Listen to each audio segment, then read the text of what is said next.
My name is Kathy Baumgartner-Hetrick, and Steve Philippi and I undertook a very large project this year of the 250th anniversary of Palmyra. We have decided to do some oral histories of people who have lived in Palmyra. Most of them are over the age of 80 or 85, and we asked them to tell us their story about Palmyra so that we could put together a DVD that you're going to watch now that has the stories of Palmyra based on the people who have lived here. We hope you enjoy it.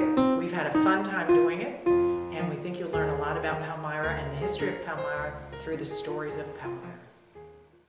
Okay, I'm John Kettering.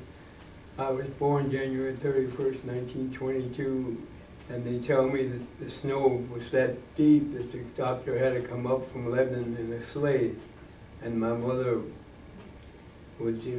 delivered me at the house. I lived up in that big home up there on top of the hill.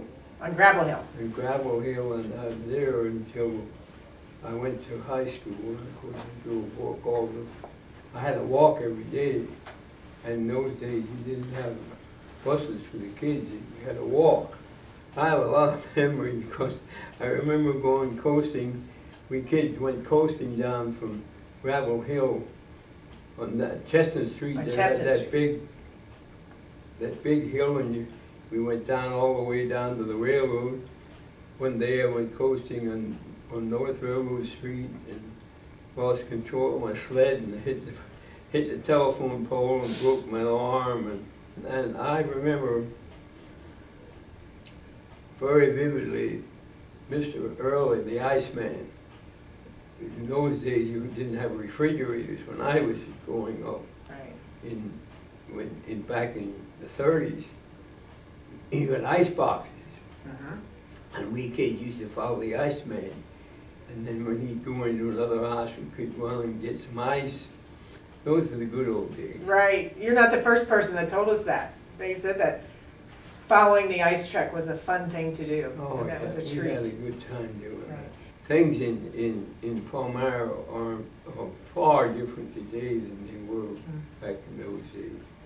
I was very active in school. And okay, what types of things were you active in? I was president of my class in my senior year. And which class was that? That class in 1940.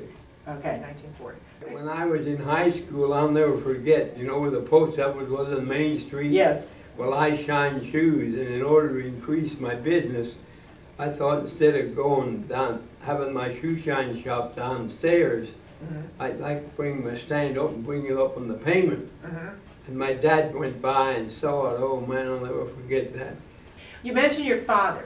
Was he the Mr. Kettering that had the store on Railroad Street? He had the store where Engel's store used to be, then he had the nursing homes, right. The 2 nursing homes.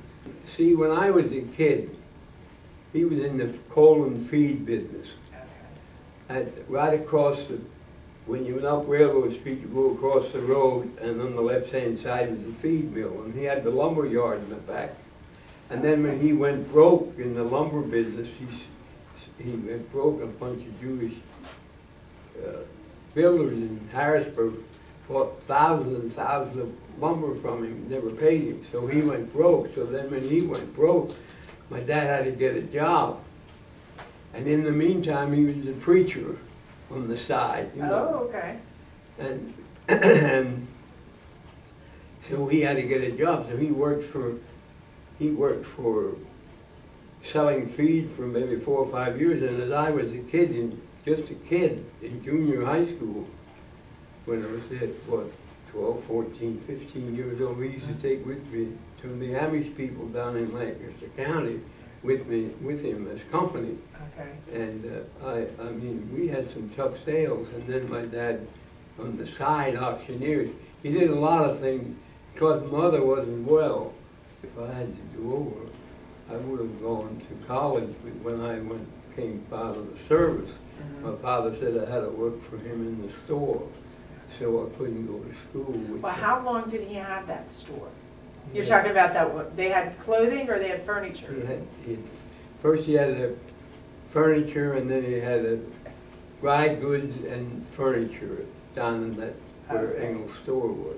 Okay. That was right across from the feed mill. Right, okay. Well, thank you very much. I'm sorry if You're we welcome. disturbed a nap or something. I don't know if that helped you. Yes, yes, we're going to take little snippets from all over, okay? Okay, thank you.